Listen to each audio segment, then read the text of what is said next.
name is Andrew, and I am one of the managers, and I'm very pleased to welcome Nell Lake today for her book, The Caregivers. Nell was the founding editor of the Neiman Narrative Digest at the Neiman Foundation at Harvard University. She's taught writing at Boston University. She's been a reporter for National Public Radio. And as she was writing this book, she began sitting in on the weekly meetings of a local hospital's caregivers support group, in which family members providing health care to aging relatives were getting support for each other, for themselves, for each other, sharing their experiences. Her book intersperses these personal accounts of these caregivers with historical trends and information about public policy and healthcare reform. Because this is a very personal issue, she relates it through the personal journeys of these participants in the support group. Her book documents the moving experiences of the challenges, rewards, and the policy issues of late life caregiving. And I encourage you to please welcome Nell Lake. Thank you.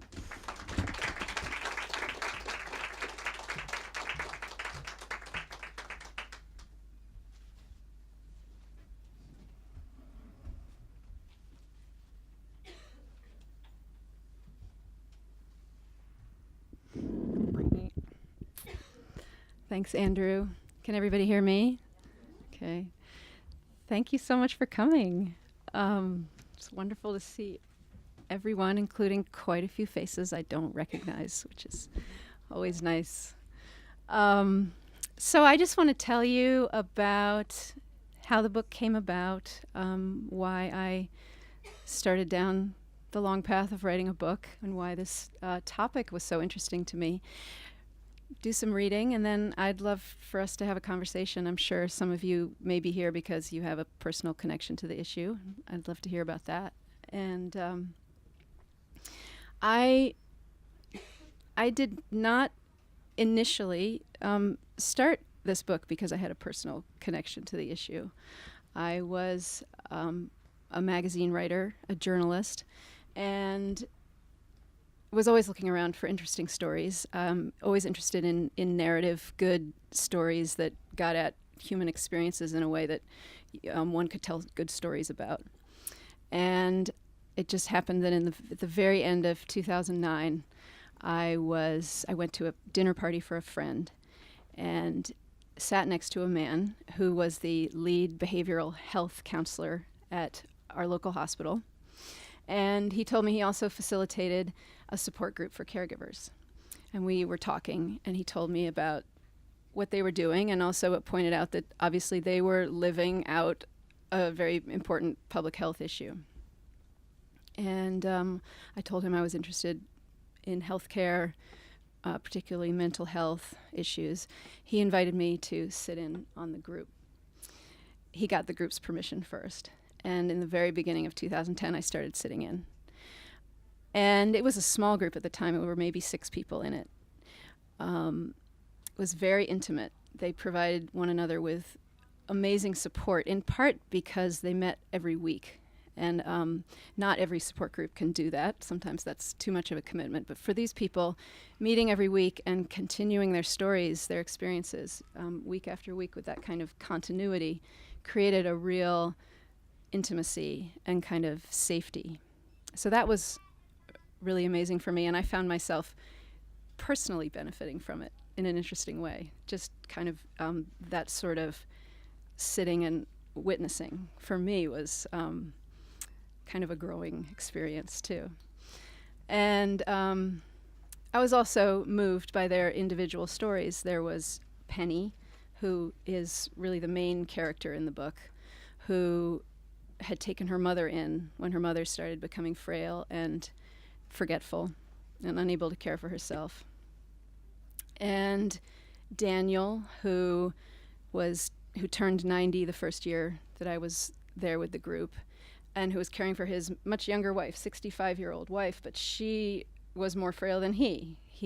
She was, well, first of all, bipolar and also had chronic pain, and he was having to respond to her needs at the same time as coping with his own frailty and actually long-term cancer. And then there was a woman, I think of her now as a character, but a woman who was having an experience that I think is quite common, but that was hard for her to talk about, which was that she was caring for someone who she didn't love. It was her husband who had Alzheimer's, and he was abusive to her earlier in their marriage, and yet she felt she had to respond to his increasing needs. So she was really struggling with that. So there were these very difficult situations, and that combined with the support they gave one another and their incredible endurance, sort of what I call in my prologue, necessary heroism for caregiving. So that was compelling to me, and I thought perhaps it was a magazine article, but eventually thought this could be a book, and it is now. But I also, of course, as I mentioned before, it's an increasing, as I'm sure everyone in this room knows, public health issue. The caregiving, informal, unpaid caregiving for a changing demographic, increasing needs for caregiving. And I'm going to read you one of the more sort of technical passages in the book, just to sort of set that stage. Most of what I'm going to read you is much more story, but just to kind of give you that background.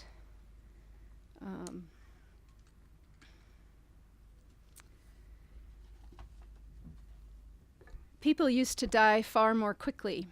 Medical advances have wrought a paradox. We're surviving longer, but spending more of our late lives in drawn-out illness, dying protracted deaths. While life expectancy has increased, so too has chronic disease. The statistics show it clearly. More than a third of elderly men and a quarter of elderly women report having heart disease. Half of the old have high blood pressure, and a quarter have cancer. Many with chronic disease stay alive through interventions that did not exist even a few decades ago. More and more are becoming old, spending their final years ill and or frail and unable to care for themselves. At least in part because of increased longevity, more people are developing dementia, a gradually progressive, incurable impairment of memory, reasoning, language, and personality caused by one or more brain diseases such as Alzheimer's. Dementia is a central and frightening specter of old age because it slowly diminishes personhood itself and devastates the relationships that personhood enables. With dementia care, children reverse roles with parents. Spouses lose partners while they're still around. More than 5 million people have Alzheimer's, the most common form of dementia. By 2050, this number is likely to nearly triple. 1 in 3 elderly have Alzheimer's or another form of dementia when he or she dies. With this increase in chronic disease, more and more people depend each year on day-to-day care from family members and friends.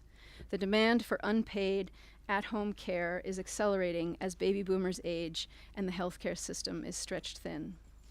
A few statistics here give a sense for the number of lives affected. According to the Family Caregiver Alliance, more than 43 million Americans, about 18% of adults, tend a family member or friend who is older than 50.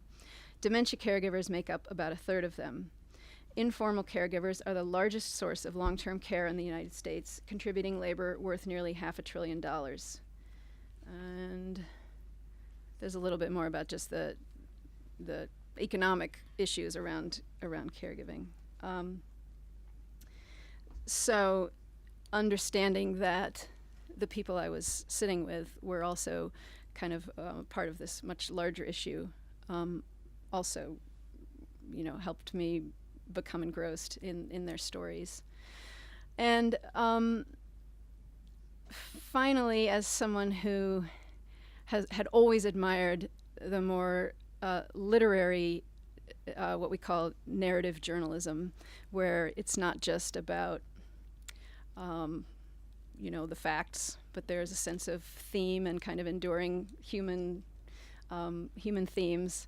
I was simply moved by people who were entering a stage of life that is one that we're all going to, and coping with, issues of illness, death, and dying, which has been something that people have coped with for all, human history. So that was something else I was just kind of, a way of looking at what I was writing about.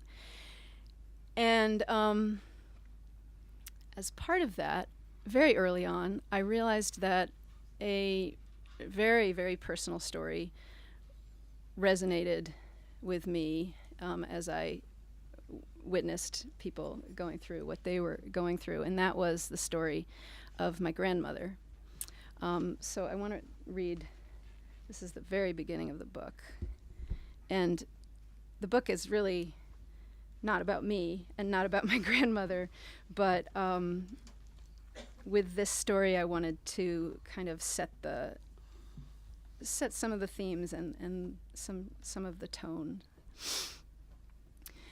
I remember my grandmother Hildegard, tall, slim-framed, her cardigan and shoes sensible but not quite grandmotherly. She was too stylish for that. Wallabies, we called those shoes in the 1970s.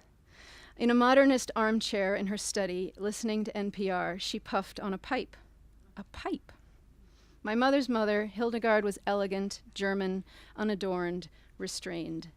She had a wide face, high cheekbones, and a gently aquiline nose. I do not remember her embracing me ever. I don't remember sitting in her lap. I do remember the chocolate chip cookies she baked me. She pulled a tin of them from her freezer, layers separated by sheets of wax paper. She held the opened box for me, and I chose one.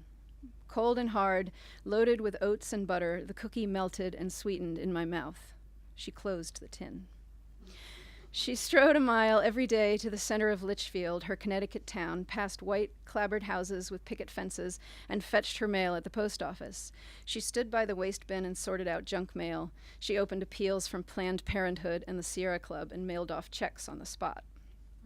She had filled her big laundry room with supplies for her orderly, practical, and beautiful life.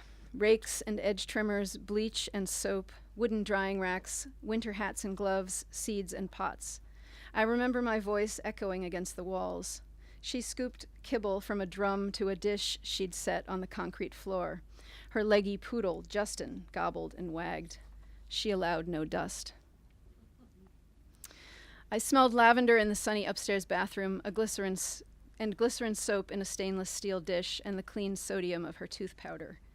My cousin and I, when we were 10, lived with her for a summer week. In my grandmother's bedroom, my cousin and I did not jump on the single beds, covered in white, made up tightly. We cleared our dishes away after meals. We played on our own. On steamy days, I dipped my hands into the ceramic bird bath my grandmother had placed below the rhododendrons. She'd cultivated native ground covers in the small woods behind the house and left much of the lawn long in silver and green grasses. She'd had the gardener mow a winding path through the grass toward the vegetable garden and back, where she grew raspberries. My cousin and I ran down the swerving trail and plucked fruit. Our fingers smeared red juice on our cheeks. My grandmother prized independence and physical vitality. During the time I knew her, she expressed aversion to growing old, particularly to ending up frail in a nursing home. She was uncomfortable with decline and vulnerability, her own and others. She kept brochures from the Hemlock Society, the pioneering Death with Dignity organization, in a kitchen drawer. At 78, in August of my 19th year, she learned from a doctor that pain she'd been feeling in her back could mean cancer. She needed tests. That same night, in the garage next to the immaculate laundry room, she turned on the car. The next day, an elderly neighbor discovered her. It's clear to me that by committing suicide, my grandmother wanted to avoid being an invalid, dependent. It also seems clear that she didn't want to be cared for. My parents and cousins and aunts and uncles reminded one another of this. Still, I've puzzled since then over her death. I've realized not only the ambiguities of my grandmother's last act, but what she subsequently missed, what I missed, the intimacy that may come with tending and being tended to, the opportunity to love, to move toward even what frightens us, Perhaps she ducked out to evade the inevitable closeness, the letting go, the being known, the not knowing.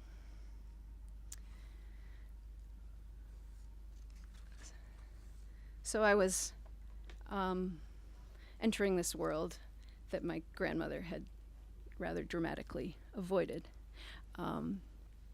And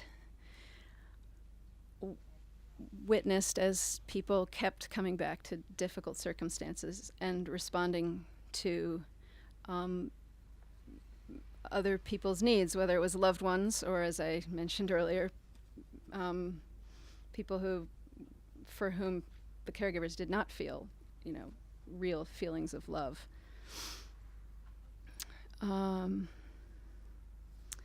So I'm going to read you several scenes, focusing mostly on Penny, who I mentioned, who lives with her mother, who has vascular dementia, and who needs quite a bit of assistance, but who is still quite verbal and charming. And in fact, Penny and Mary in their relationship provide a certain amount of kind of comic relief in the book. As you can imagine, there's a need for laughter, which the group recognizes also. They really try to find ways to laugh. So here's Penny. On winter weekdays this February of 2010, I can manage without my glasses, but it's better with them. On winter weekdays this February of 2010, Penny arrives home from work in the late afternoon dark. Pulling into the driveway, she spies her mother through the front picture window, Mary's face lit by the one water pump lamp and the television set. Penny finds the sight of her mother's familiar head, its white hair, its particular shape and carriage comforting. Penny is not yet an orphan, even if her mother is fading. Penny peers at the same head she's known for 49.5 years. I know someday I'm going to be grateful she was there, she says, meaning in Penny's home. Hello, Mommy, Penny calls, opening the door. Hello, Mary says. Mary and Penny have similar voices, a bit gravelly, both nasal and melodic, a good voice for irreverent, funny stories. In the kitchen, Penny deduces what her mother ate for lunch from the leavings: a banana peel, an empty pudding cup, dirty dishes. Penny cooks Mary dinner. She always cooks a protein and a vegetable, she says. They eat while watching the early news. Penny leaves the house again and drives to a 6:00 AA meeting. Meetings are her, quote, savior, she says. So too, she believes, was coming home. I could be dead by now, she reports during one of our almost weekly lunches. If you hadn't come back, I ask, she'd come home, in part to care for Mary. Easily, yeah. This year she's, quote, working the program with more diligence. Increasingly, she views taking care of her mother as a big part of the work. She's helping others, or at least one other. An important goal of the 12 steps, altruism doesn't come easy. Like recovery from addiction, it is one day at a time. Back home, Penny watches TV with her mother. Mary often asks, particularly with reruns on the Hallmark Channel, have you seen this? Yeah, Ma, Penny often replies. Well, how could you see it without me seeing it? The familiar routine. Mom, you have seen it. Well, I don't remember, Mary says matter-of-factly. She adds, I can't remember shit. CRS. Penny has heard the term thrown around in her plain-spoken family for longer than she can, well, remember. Before her mother's diagnosis, the term meant simply getting older. Can't find my glasses. What's that actor's name? Now, CRS, can't remember shit, has become another way of talking about the vascular dementia, cognitive impairment from recurring tiny strokes, that Mary has been diagnosed with. As the winter months pass, Mary asks more often, why can't I remember? Over and over, Penny hears the phrase, more plaintive than in earlier months. Because you have CRS, Penny says. Oh, that's right, Mary says. In her caregivers support group, Penny often calls her mother a little Buddha. Penny later confesses, I can't tell if by, oh, that's right, she really understands. She knows what the expected response is. Occasionally, after an exchange like this, Mary grumbles, you're just going to have to put me down. That used to really bother me early on, Penny says. I'd say, Mom, don't say that. Penny pauses, looking, as is her habit, for a reason to smile. Then I started saying, Mom, it's not legal in this state. If we lived in Oregon, we might be able to swing something, but I'd have to pay off a few people because you're not that bad yet. We do keep laughing. That's what my family does. Okay.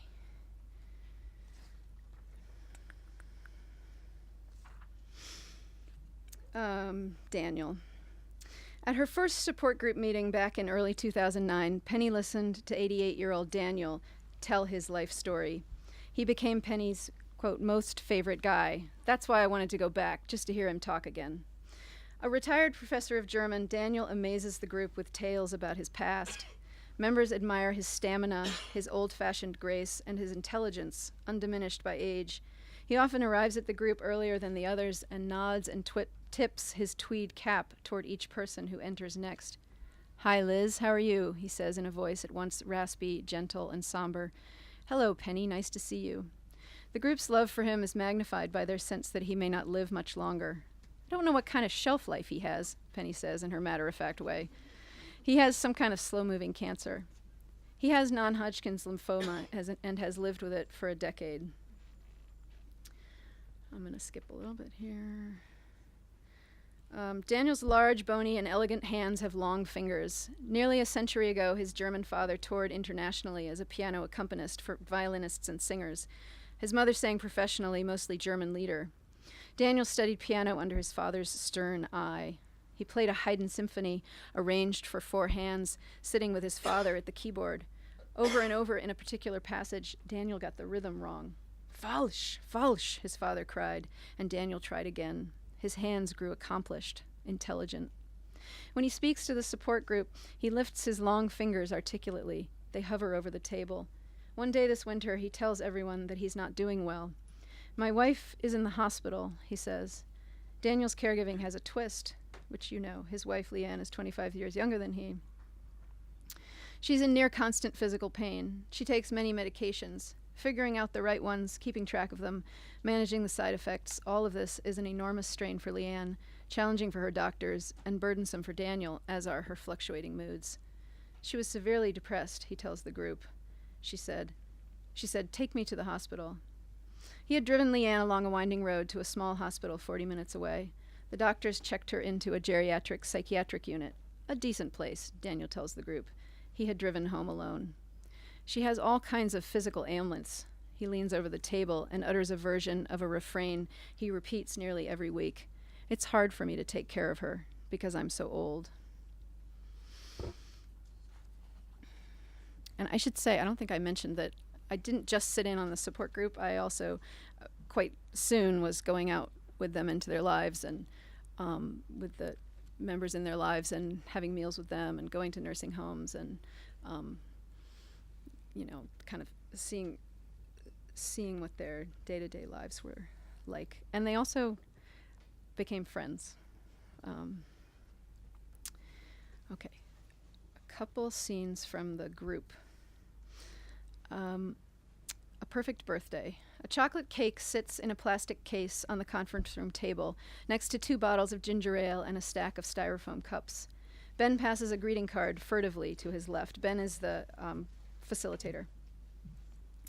The front of the card has a picture of a white-haired Albert Einstein and the words, "My theory about birthdays."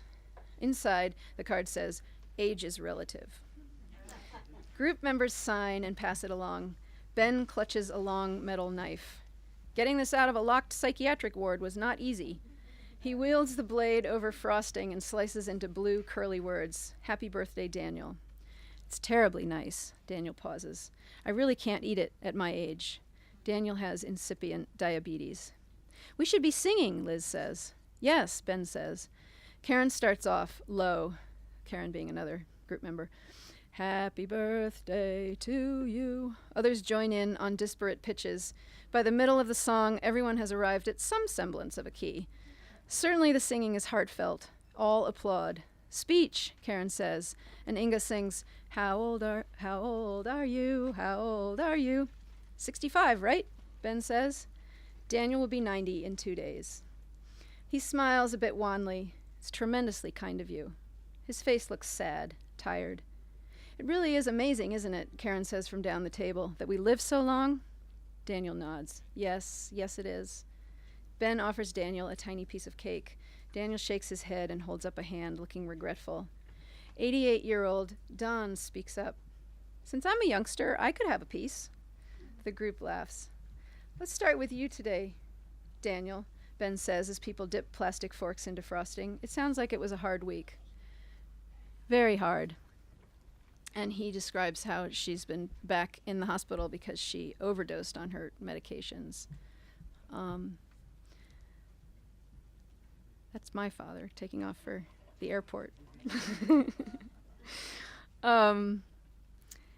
Daniel says he has felt renewed affection for Leanne, seeing her so vulnerable. The group casts about for ways to help them both. Sarah suggests getting a nurse to come in and manage Leanne's medications.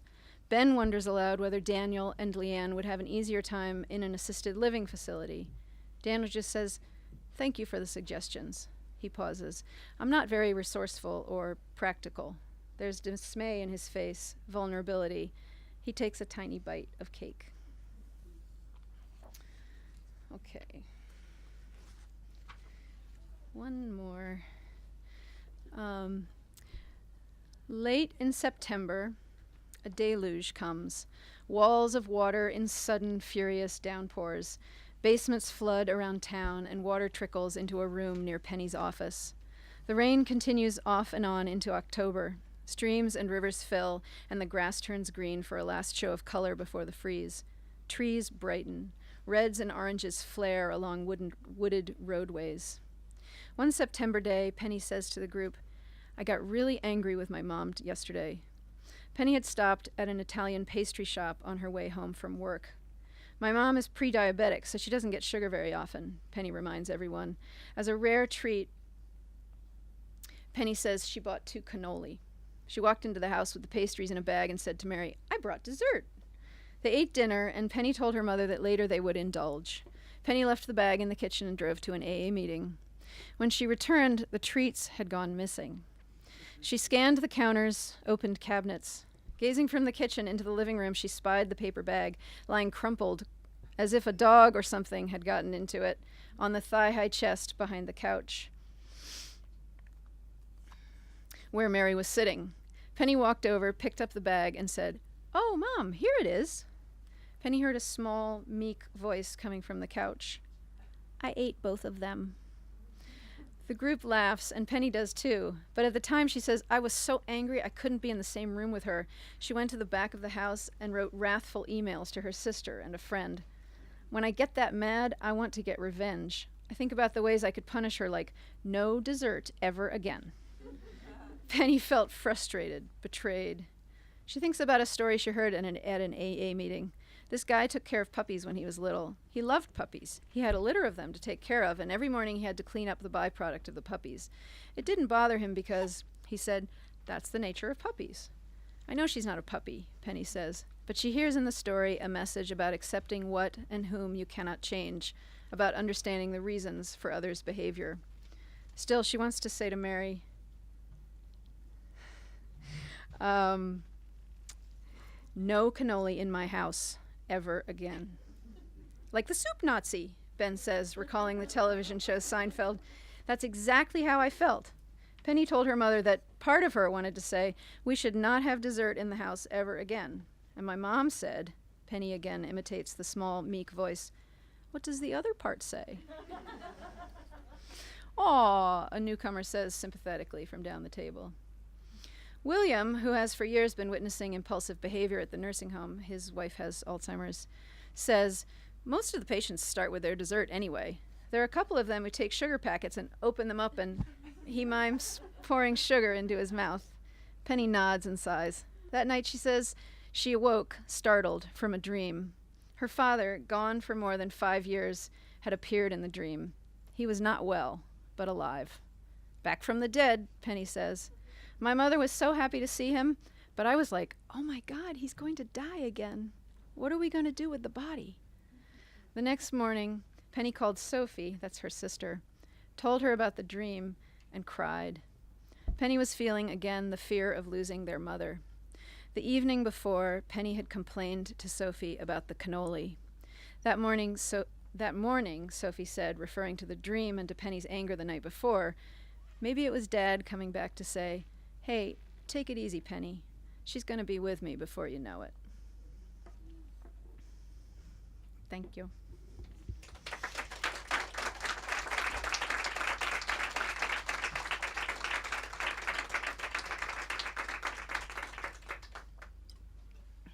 So, do people have questions, comments?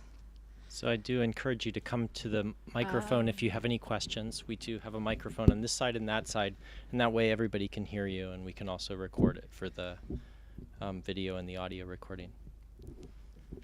Thank you.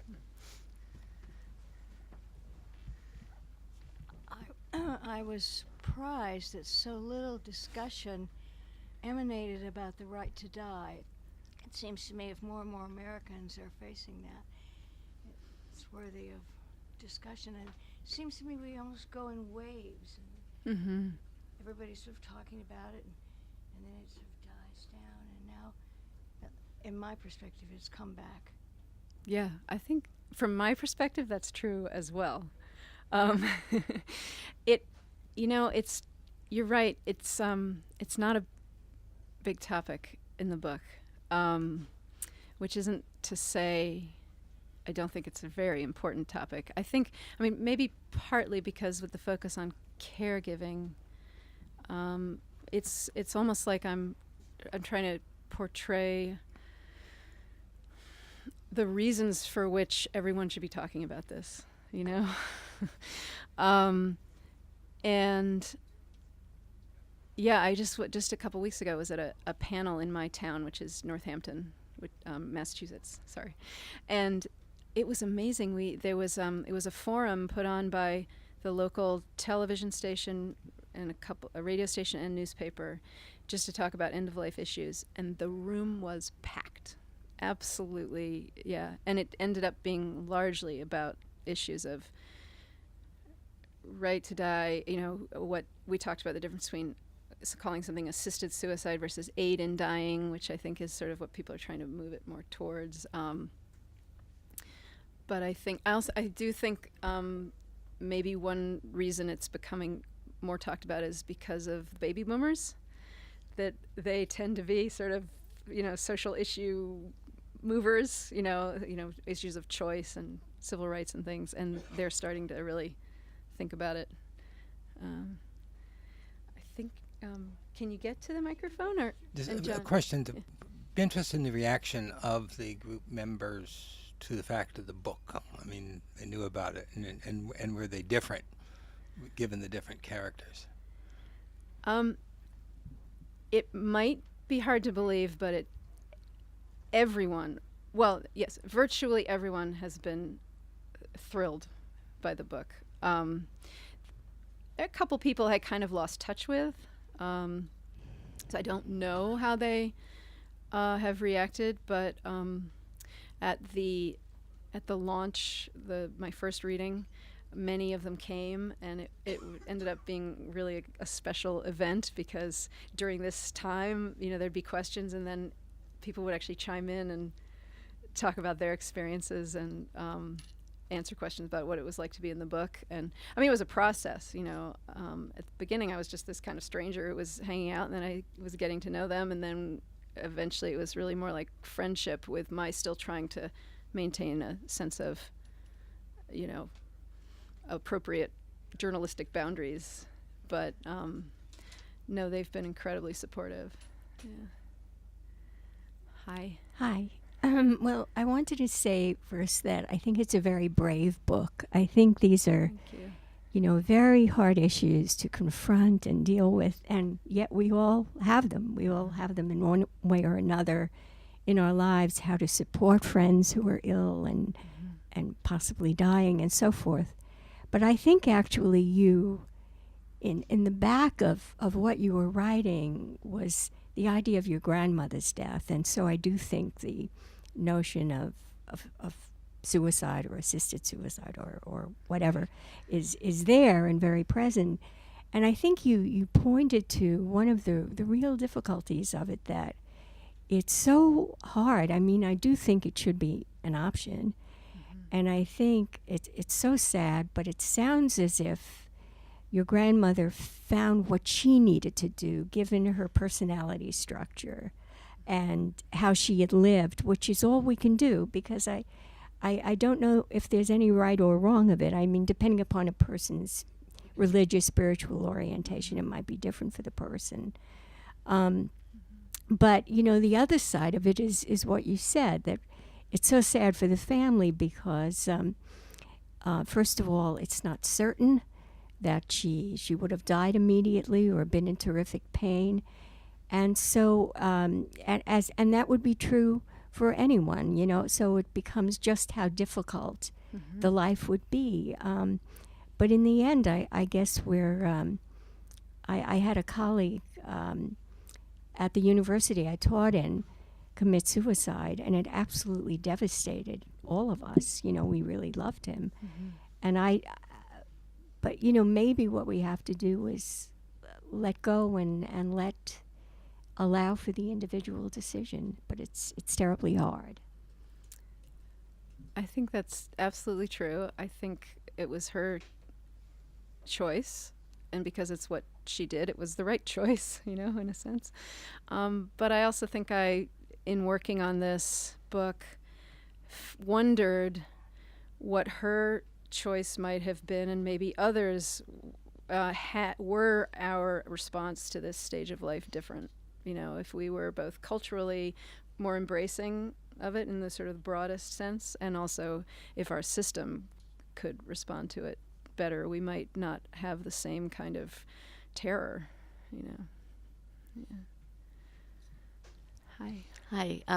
Nell, in your visits to nursing homes or assisted living facilities, did you encounter any people who didn't have children and whose neighbors or if they found somebody who, was Would a come particularly visit them, special, caretaker, and could you describe their journey or resources in finding someone who would be a good caregiver?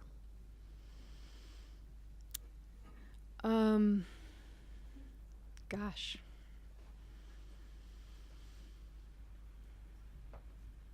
I'm not sure I encountered... You mean someone who had no family, but somehow was able to create that kind of community or support anyway? I think not individuals that I can pull off the top of my head. Probably tonight I'll be like, oh, no. But I read about new, initiatives, certainly at the community level, volunteer programs where people can sign up to go visit the elderly, these village networks, maybe you know about those. But individuals in facilities, I didn't. Yeah. Okay. Yeah, I just going back to decisions about end-of-life issues. Recently had experience with my mother, who for 12 years has had a DNR in her advance directives and a power of attorney that my sister and I have, and she's been living in an assisted living facility for the last 3.5 years up until recently, and it was not in place because it wasn't on the correct form that Florida requires. It has to be a specific color, yellow, goldenrod form. Goodness. And I only by chance found it out when she moved from the hospital to a rehab facility following a fall, that I asked for the notes for the from the hospital, the care notes or whatever, and it said she was a full code. And I was like, wow. Are you out of your flipping minds? This woman does not want a full code. She's not wanted a full code since my father died 12 years ago. And it was this big, I was leaving town. I had to run to the doctor's office because the physician has to sign it. I got 5 copies, original copies, so that my sister would have one, I'd have one, we'd have one there. And yet again, she was in the hospital recently, and when we went down there, the yellow sheet's on the top of her chart, and it has that she's a full code. It didn't have that she was a DNR. Incredible. And if we hadn't been there, I mean, there wasn't a cause for it at that time, which Right. we expected might be because she had emergency surgery. But it was maddening. Yeah. That it's not like you almost have to check every day. Do you still have a DNR? Do you still have a DNR in place? And that's not about assistance with dying. It's about having a long thought out And having them follow wish through. followed. That's right. And so those of us who have DNRs or need one or want one, you got, I don't know, get it tattooed on your forehead or something. I think there is a new, certain states perhaps have There's a things you can start wear. in that direction. I Yes. started doing some research about it. Exactly because of this kind of thing. But it varies from place Yeah. to place, and evidently each time there's a hospitalization, you have to recreate it in some places. right. So Well, I just- don't know if you also know about physicians' orders for life-sustaining treatments, and there more and more states are adopting them. They carry, they say, more authority with doctors because they're actually filled out by the doctor. They're like real directives to doctors.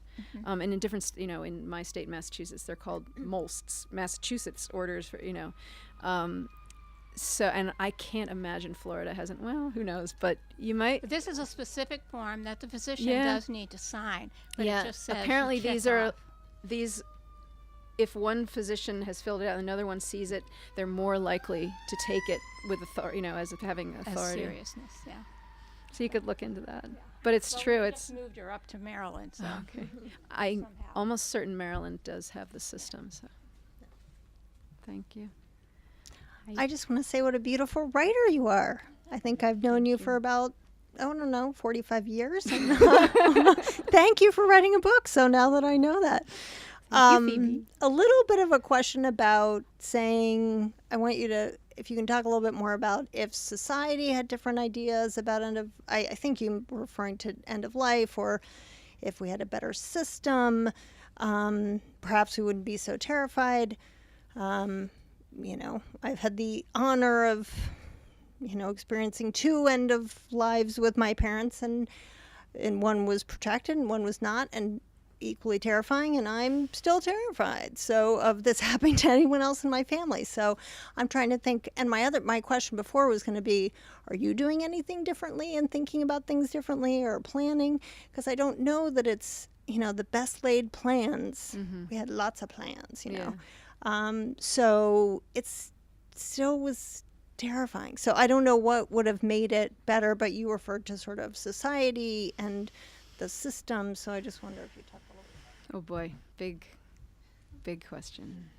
Well, first thing, just because I've been thinking about this lately, I've been remembering how when I have 2 sons, when I was preparing for their births, I wrote birth plans, and it's a similar thing where you want to take control. You don't want excessive interventions if that's what you don't want, and how can you make sure that might happen, and might that those interventions might not happen, and yet the best laid birth plan, you never know, right? So I think there's maybe no matter how much the system. Well, I should say, so I think there's always going to be an element of uncertainty, just the way things progress, But I think, like the last person at the mic was saying, the more we can have a system in place so that people can have some control, and that the medical system doesn't just take over in times of emergency. I mean, one thing that was interesting in my reporting was there were so many people with dementia that I encountered, advanced dementia, that there's a very strange blessing in that I think they're more like, the medical world is more likely to let go when you're at that stage. They're not gonna, it's a crazy nursing home that's gonna take someone with advanced dementia to the hospital and, resuscitate or, so for those more emergent situations, to have a better system where people's wishes are actually honored. And I think that's happening slowly. There's more talk among doctors about that. And then I was just also interested in what's really more the topic of the book, which is the caregiving, the informal I think we need to support caregivers in whatever ways we can. We need to have more supports for long-term care. Right now, Medicare covers almost nothing for long-term care. Medicaid more. Ways to support informal caregiving with daycare, support groups. It can start at community levels and all the way up to the federal government. And obviously, it's very complicated with budget issues and everything. But does that start to? Okay. Yeah, actually, my question was pretty related to what you were just saying, which is, can you talk about the range of opinions that the caregivers had about the kinds of things they would like to have had, whether it's a professional doing some of the things they were doing, or supports for things they were doing, and I'm guessing there's a range. There was a range, but given that, how could there be ways that public policy or society could support that, so it's not one size fits all? I mean, that I know that's the tougher part of the question, but if you could talk about the range of opinions first, and then. Well, one thing they talked about a lot was just the amount of conflict they felt between themselves and the facilities they had to deal with, and doctors. And I mean, on the one hand, one person says, you're depending on these professional people, but then these professional people you're also feeling like in conflict with. There's a kind of almost a power struggle, and in some ways oppositional needs.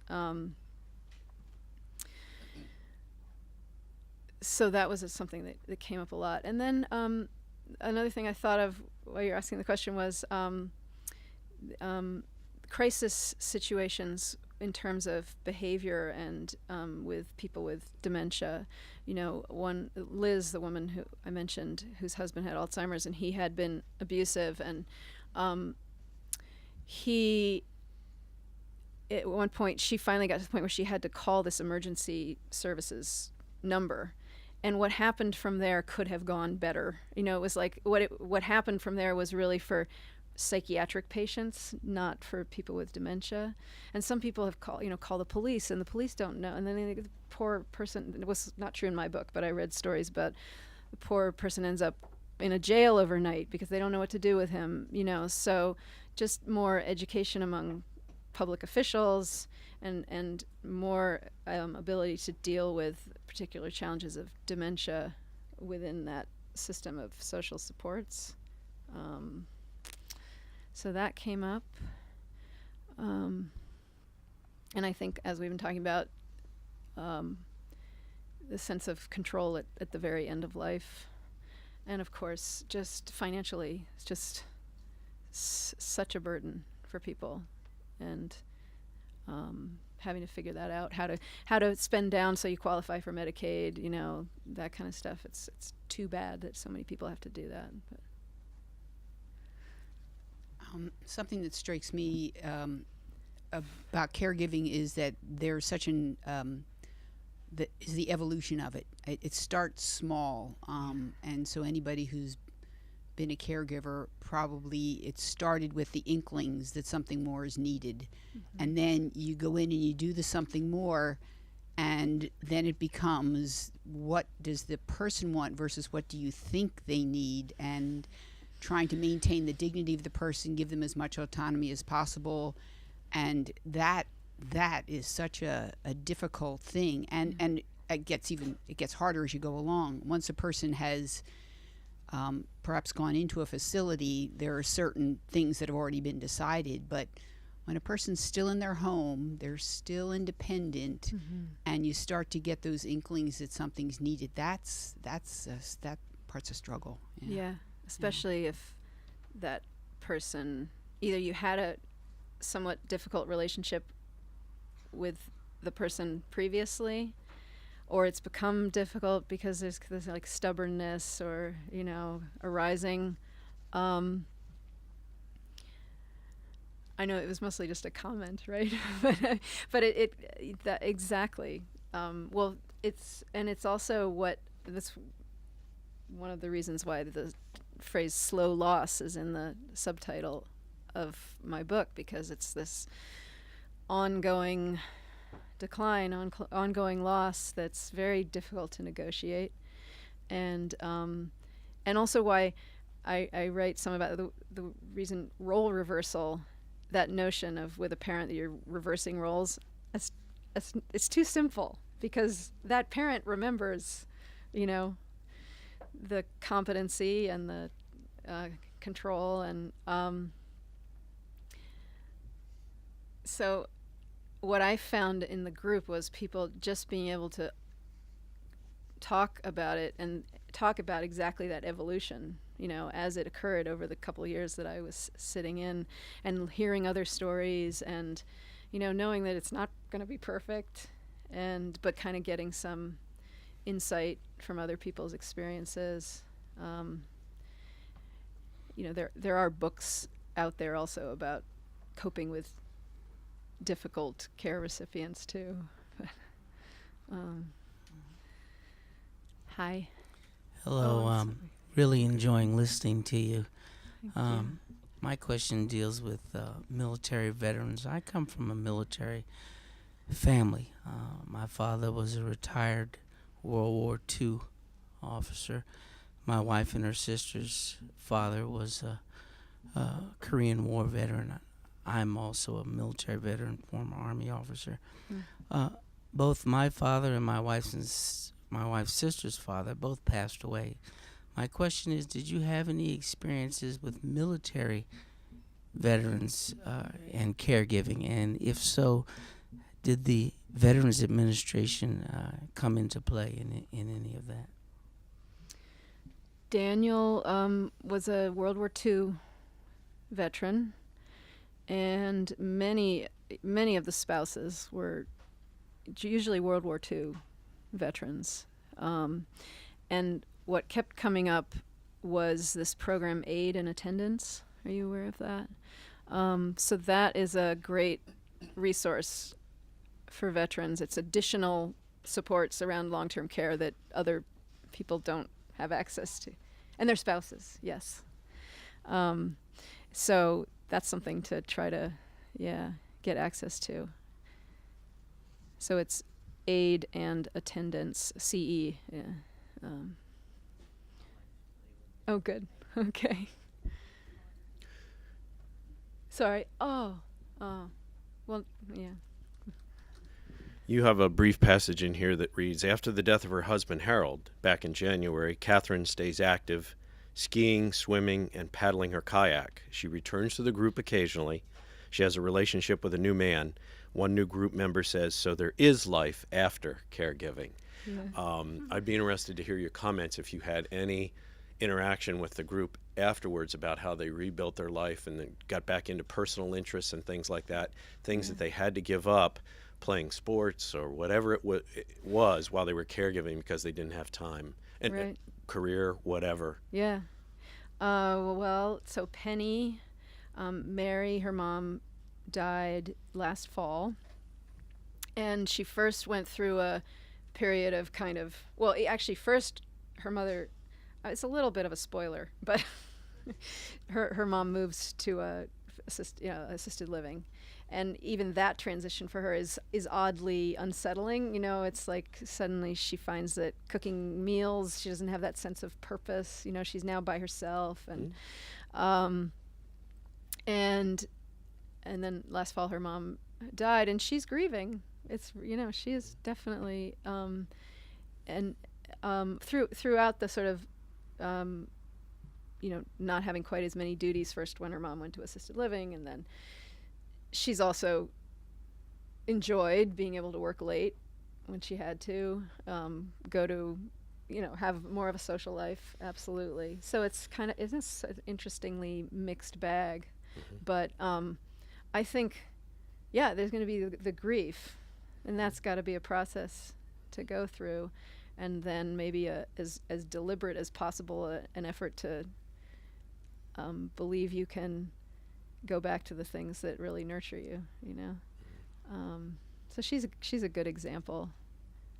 I think in an interest. I think it must be harder for spouses.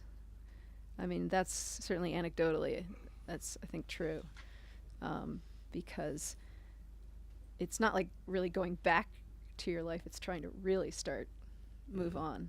Catherine is an amazingly resilient person, and I think for some it's harder. Yeah. I was a caregiver for my father from 2006 to 2011 when he passed away, and you just touched on something that I've thought of over and over. That sense of purpose is gone. Yeah. I mean, because the last 9 months of his life, it was every day I was at the hospital, and then all of a sudden that's a purpose. And it's a connection, even if it's a difficult one. It's still a connection, right? Right, and so that's gone. So then, what do you replace that with? So it's interesting that you commented on that. So because I'm in the rebuilding phase, and what do I do now? And the skiing and the snowboarding and all the sports and working. So that really jumped out at me because the grief, you have to work through the grief first and then do the rebuilding and get back to your interests. And you really almost have to be deliberate about it, because I think so. You have a passage in here about where she says she doesn't care how the house looks. She doesn't keep it as tidy as she used to. She doesn't care about cooking healthy meals, all that stuff. That's exactly how I felt. So you really have to purposefully do those things. And a woman in the book, after her husband dies, she comes back to the group as the caregiver of her, and you could kind of think of it that way. Mm-hmm. Yeah, thank you. Okay. A couple things. I'm in a group, and it's saved my life. It's bi-weekly, twice a month, and it's really very helpful. I have two parents, one with Parkinson's, one with a lot of other health issues. And a couple things I wanted to know if you, as you got to know the individuals, found yourself wanting to advocate on their behalf in whatever kind of facilities they lived in. My father is now in a nursing home, part of a continuum facility, and I find myself so mad all the time at the doctors and at the facilities, and I know the nurses are overworked. And I'm about ready to go to the state ombudsman because they can't resolve some of his health issues. And I know some of them could be resolved. It's not that he has cancer. I mean, well, he might, now that what you said, I might need to check on that. But he has chronic pain, and he's gone to every.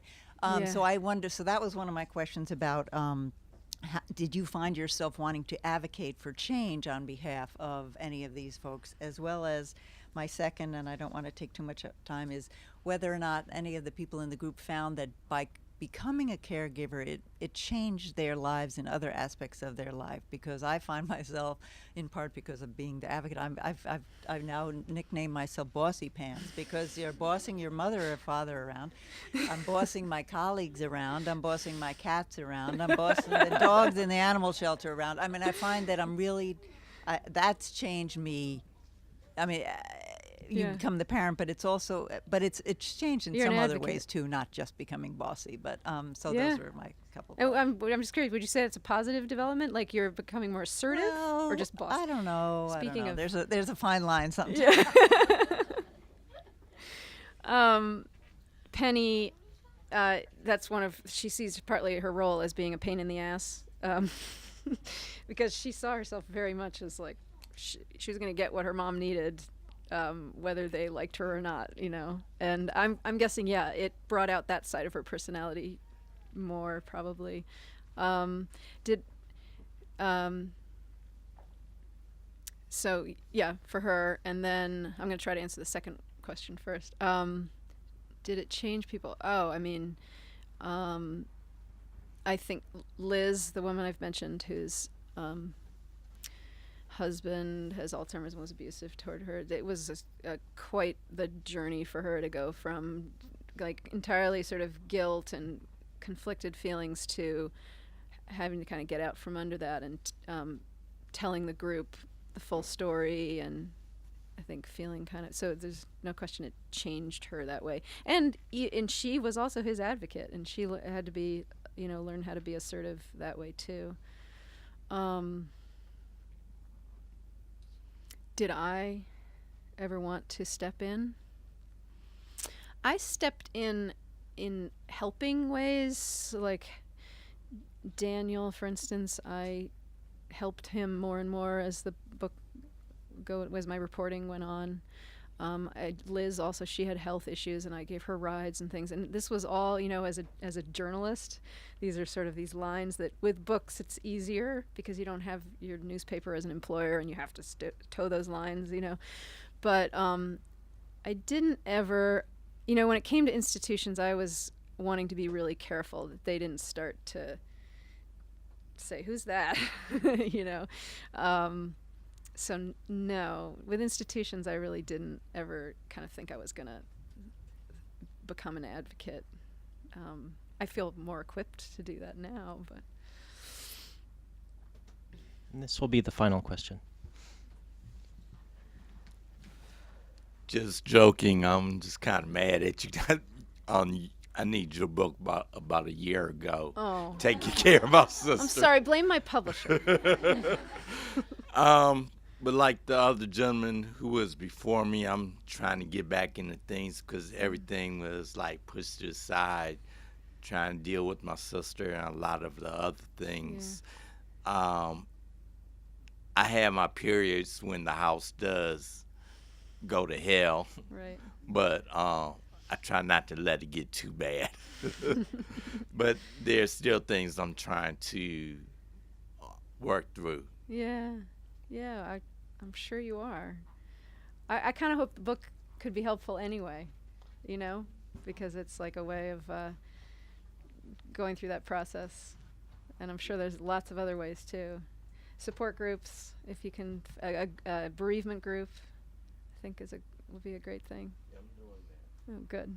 Yeah, that's great. Thank you very much, Nell. Thanks for Thank coming you. to Thanks so much. spend the evening with us.